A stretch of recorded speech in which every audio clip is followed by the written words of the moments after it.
now go into private banking use case. And the goal of this use case is to use the recommender system to recommend financial instruments such as stocks, bonds, and funds. So far, this recommender that we were working on was not meant as a replacement for CRM, but rather as a support system for CRM, because the universe of products is much larger, and the CRM, in order to make a good recommendation to a client, should have this universe narrowed down. And that's what our recommender does, thus saving time of the managers. The characteristics of this use case are different to retail banking. The number of offered products is much larger, and clients typically invest in portfolios, so which means that they own many products and they tend to behave actively buying and selling financial instruments, thus having substantial history. Data for this use case was again provided by Vladimir Kantonagban, and we can see that the number of products is like 10 times higher than it was for retail banking, and average number of products is higher. And we will have a quick look on the data summary.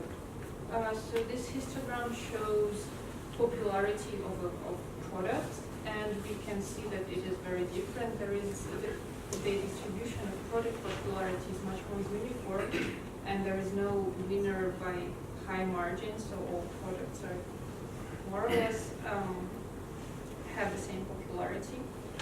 And in terms of average number of products that clients hold, this is also, the distribution looks different.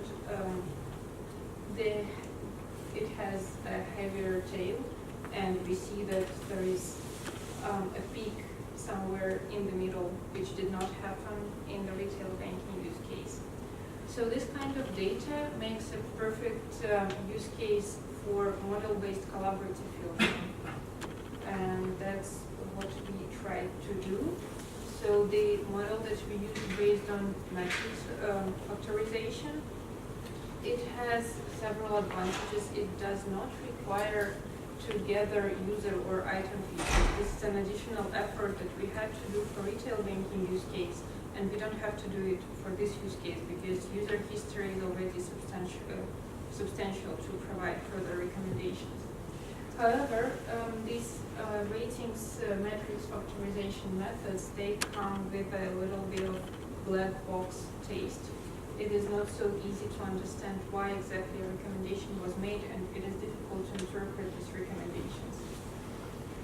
Also, this use case comes with a number of challenges. So just because the universe of the products is so large, we cannot tell for sure when a client does not buy a product whether he does it deliberately because he doesn't like it or he simply doesn't know about it.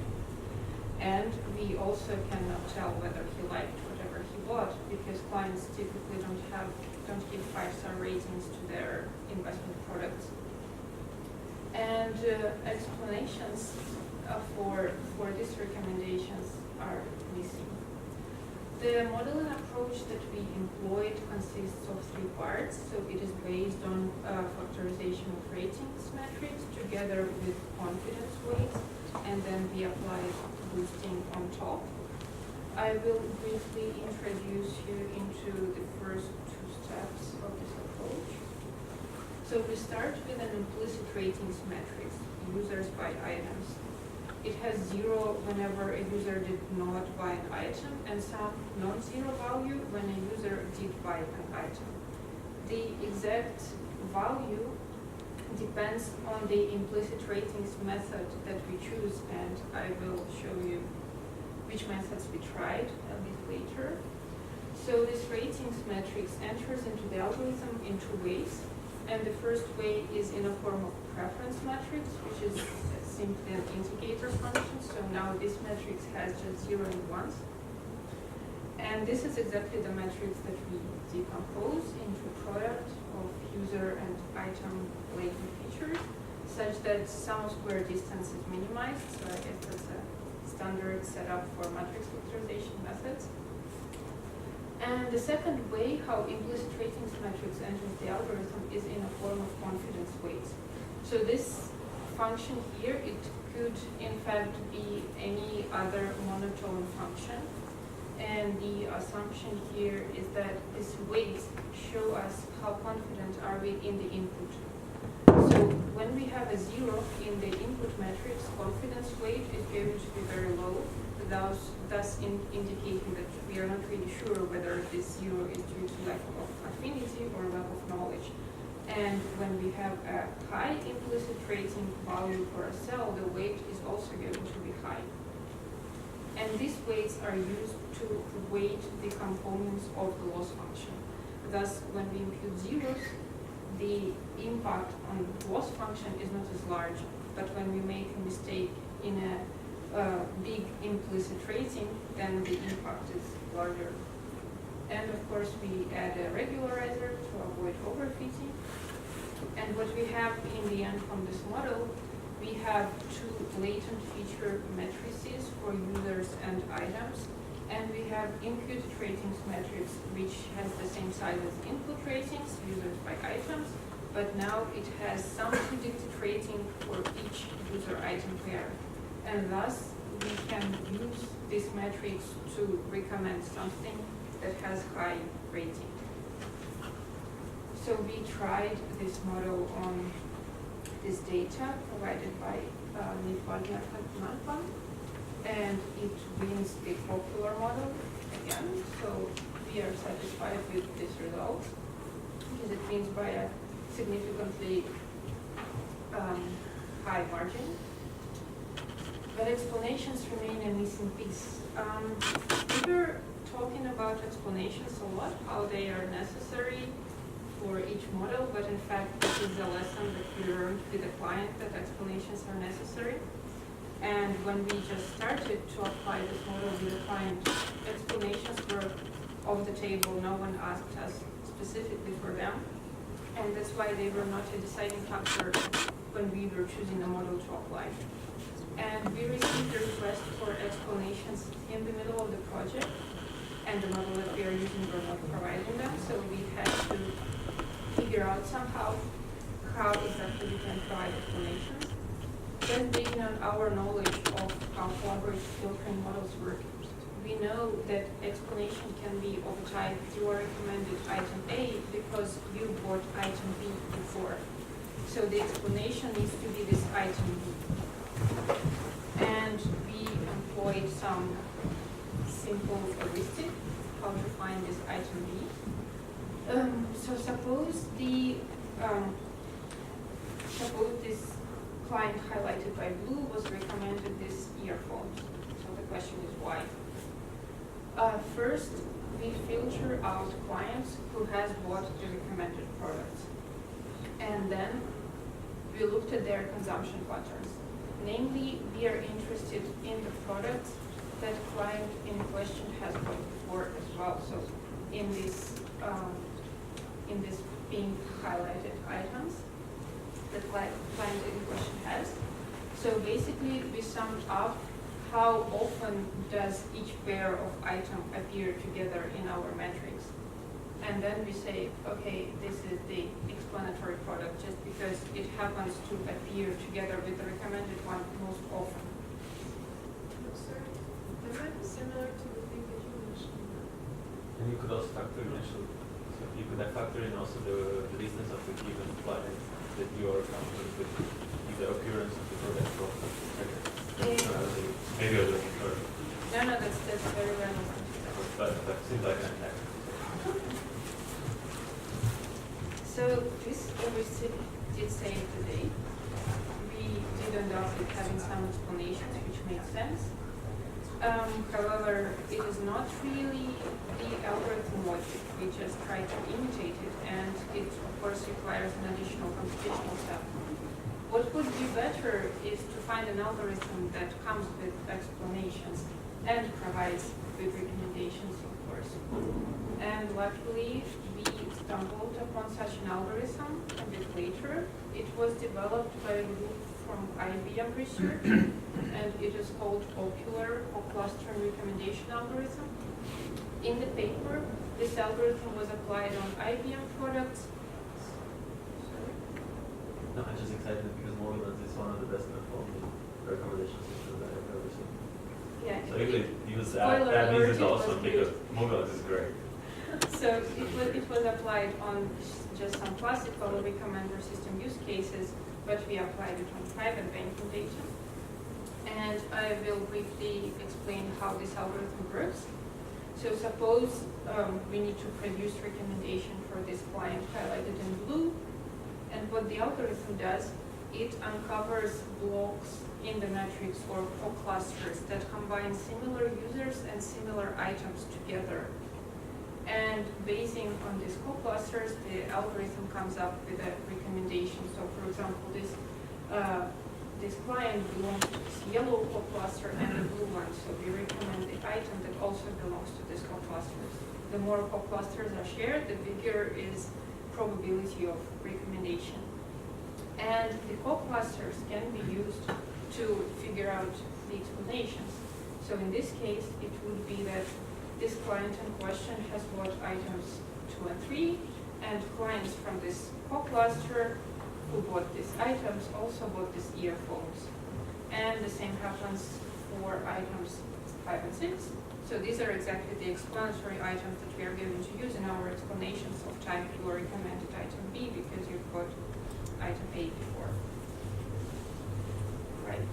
So we compared the two approaches, and they were pretty close, but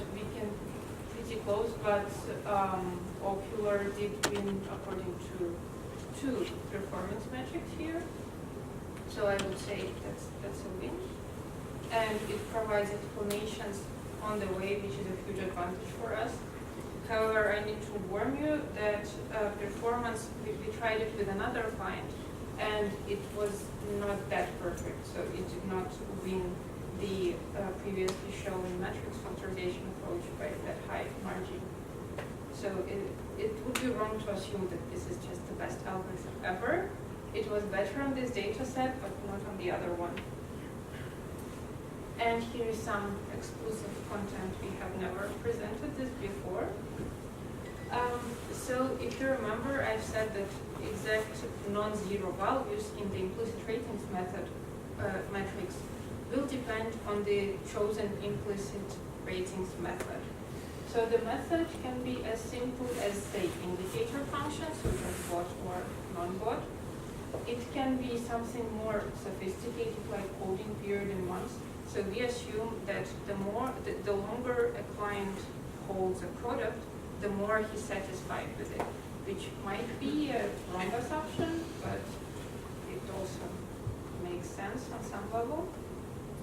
And it can be even more sophisticated than that. It can be based on trading activity patterns. So if we see that clients buys and sells this specific item very often, we can say, okay, he's interested in this item, and if he doesn't do that, maybe he's not so much interested. And we are mapping these patterns into values between 0 and 1. For the MKB data that I presented to you today, holding period appeared to be the best approach, but with another client, trading activity provided huge improvement. And yes? Could you use your set implement design? Yes, that is also one approach, but the question is whether all clients are indeed satisfied with their products when return is high. I mean, it makes sense, but when we discussed it with the client, they said return might be not that good. Just because they say not all clients are interested in high returns. Yes. Can't you use more product features instead of user features? As in a holding period of months can be more of a shared feature than a long feature than the user. Right? For bonds, you hold them longer, and for stocks, you hold them short. Yes. That could normalize. Yeah, there is some normalization involved, like across items. Yes. Okay. I have a question about the product. So, are you applying look-through data? For example, if the font is composed of, let's say, 100 of... No, for use Okay, case, individual. yeah, we considered fund as just one product. So it was not decomposed into parts. So it was just one fund. Yeah. So you're really simplifying the assumption that the more I hold a product, the more I like it. Yeah. So the longer it's in my possession, the more love I have for it. But it's all simplification, isn't it? Of course, yes. Of course, it is an oversimplification, but I would say pretty much all models are oversimplifications. And as it did not work with another client. So it also heavily depends on the data. So it might be that one source of data really does support this idea that the longer clients hold something, the more satisfied they are. And we need to underline that NKB is not an investment bank. So their clients also do not tend to have a very high trading activity. So So they're maybe conservative clients, they buy Yes, something that yes. they like and then they keep it. Yes, So it's a exactly. family thing. Yeah. And with another client, it was the trading activity was indeed a much better indication, and they in fact were very happy with it because they said holding period is the best approach, and why are we even doing that? People just keep holding whatever they have, and there is no point in recommender. This is not the case. Private banking clients are not identifiers, they follow the advice of their relationship clients. So have you investigated how product popularity correlates with the investment advisors, the relationship manager clients? Well, we did not investigate that in the beginning. Of course, there is this assumption that mostly what we see in the data is CRM's advice. What we did investigate is CRM's feedback on our recommendations. So, like, if their impact is big on the input data, then probably they also have some strong opinions about our recommendations, just basing from their own personal attitude. There, we did find out that it was mostly CRM's opinion and not whatever we can consider as quality of recommendations. We tracked qualities, and in the end, it turned out no, it's just CRM 1 is happy, CRM 10 is not. So yeah, it did happen. But I would think that the people would like to see the why is it recommended just because they need some kind of security and, let's say, positive feeling that you were recommended this product because you are the other beautiful and smart people that you are buying the same product, and then you have it.